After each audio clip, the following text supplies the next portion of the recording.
Hello, I'm Linda Gold with Golden Touch Puppets, and today I'm going to show you how to make a puppet, a sock puppet, with a flexible mouth. Now the flexible mouth has a lot of advantages over the type of sock puppet where you insert a cardboard piece and the mouth is rather stiff. So I'm going to show you a sock puppet that I made many years ago. I made it out of a pair of my daddy's socks. So this is quite an old puppet, probably older than most of you out there who are watching this video.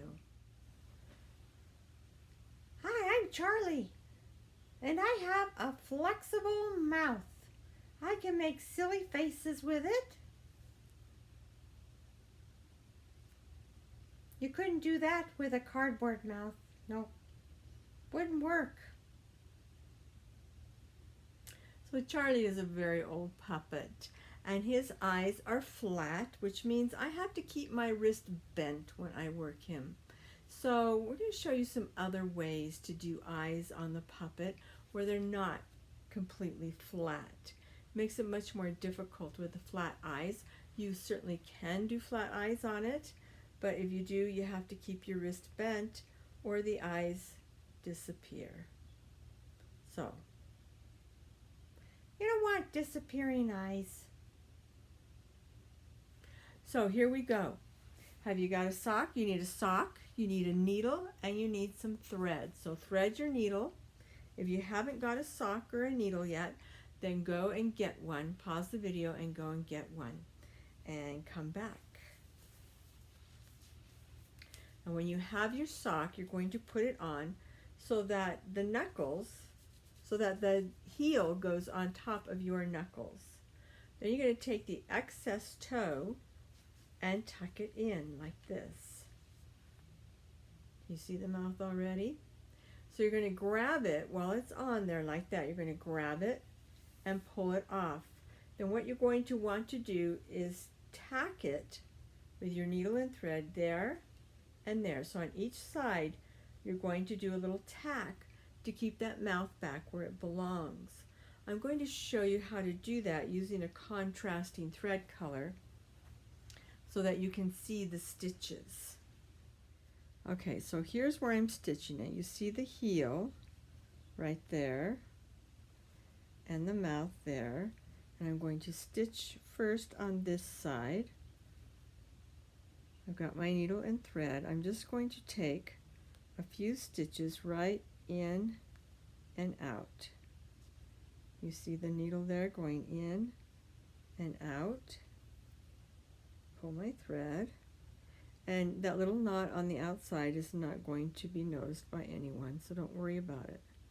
So you're going to do just several stitches in the same spot right there.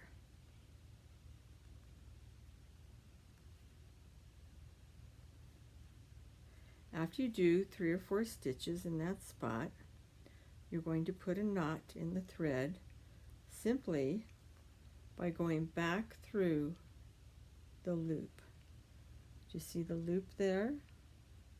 I'm putting my needle back through the loop and pulling that tight, and that creates a knot. And then you can just cut your thread off. Can you see those stitches? Just a few little tacking stitches. Now I'm going to do the same thing on the other side. See where this is on this side of the puppet? I'm going to do the same thing right over here, catching the other side of the mouth in right there. Okay, I'm on the other side now, and I'm going to tack it right here. Just in and out about 4 times. 3 or 4 times is plenty. In and out. My thread is doubled. And in and out. And this time I'm going to make the knot. So I'll go in and out and through the loop.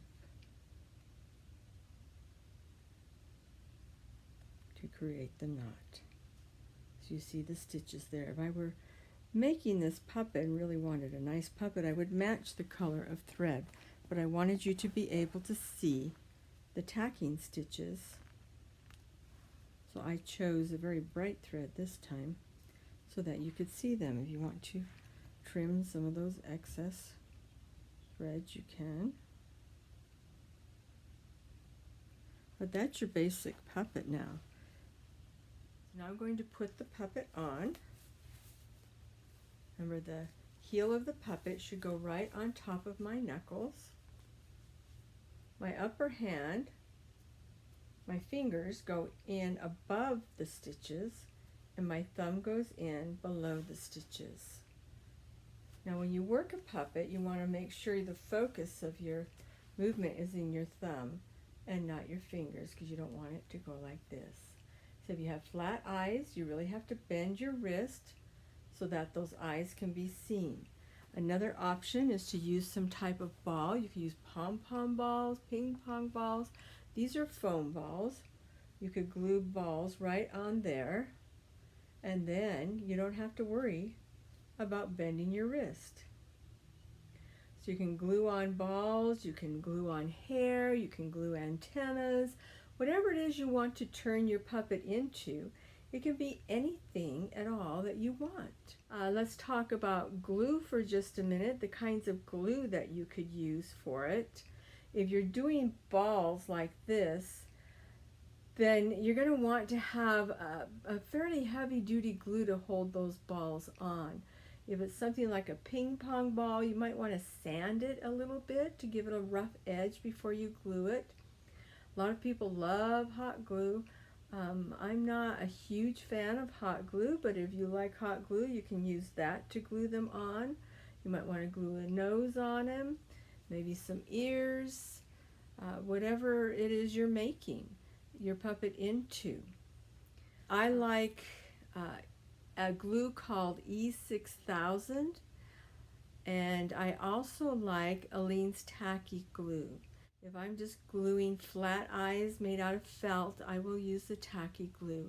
If I'm gluing balls on, I'm going to use the E6000 glue because it's a stronger glue and it's going to do a better job holding those balls on. So the first puppet I showed you also has arms. I used the other sock rather than using a lost sock like this one is. I used a pair of socks. So I can make the ears and I can make the arms out of the other sock. So you could do something like that if you choose to. So whatever you like. The wire on here is just a coat hanger. If you want a more professional type wire, piano wire is great wire. Some people like to use bicycle spokes. Any kind of wire that works for you. So have fun making your puppet.